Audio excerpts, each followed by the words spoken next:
Hi, Shawnee Morris here on the 3rd of January 2026. Not only is it the third day of the year, but astronomically speaking, it is also a day of threes. Let me explain. First up, last night you would have seen a full moon rising as the sun was going down.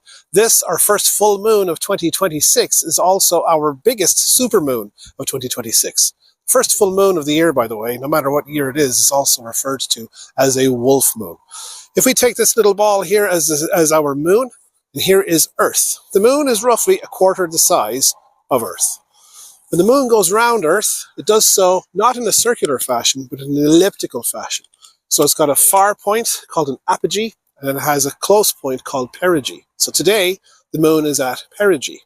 This means that it's a little closer than normal, which makes the moon appear ever so a little bit brighter and bigger in the night sky.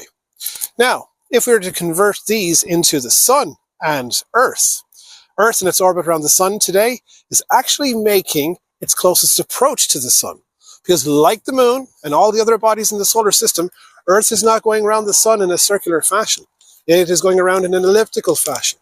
So Earth has got its own perihelion, which is its closest point, and it has its aphelion, which is its furthest point.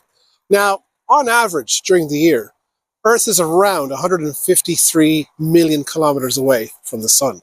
Today, Earth is as close as 147 million kilometers, nearly 5.5 million kilometers closer. Now you might think, why is it that it's not getting so much warmer today? Because it's our closest approach. That just has to do with Earth's tilt and the creation of the seasons. And you can find out why if you check out my winter solstice video as to why that happens. What else have we got for you this evening? Well, the supermoon. Great opportunity for getting out with the binoculars or a telescope and enjoying it. But we also have a meteor shower peaking tonight, the third thing tonight. First was the supermoon, second is Earth's closest approach to the sun, but we also have a meteor shower. Now, meteor shower by nature is when Earth in its orbit goes through a debris field left behind by a comet.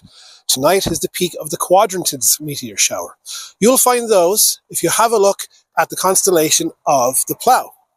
This is what it looks like here. Well, it's not necessarily a constellation, by the way. It's an asterism, which is part of the constellation, the Great Bear, or Ursa Major.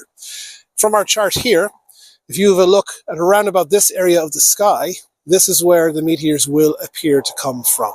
As soon as it gets dark, all night long, we can expect to see roughly 25 to 30 relatively bright meteors during the night. If you want to go a little further and find out where north is, we often talk about using the Plough, and you can see the green line there with Duvet and Merak as the pointer stars, to point towards Polaris, in the other constellation, Ursa Minor. Polaris, also known as the Pole Star or the North Star, is always going to be north. No matter what position Ursa Major will be, or the Plough, during the year, those two pointer stars of Duvet and Merak will always be pointing towards the Pole Star. If you stand and face Polaris, you're facing true geographic north all year round. It's just coincidence that we seem to have this bright star in that position.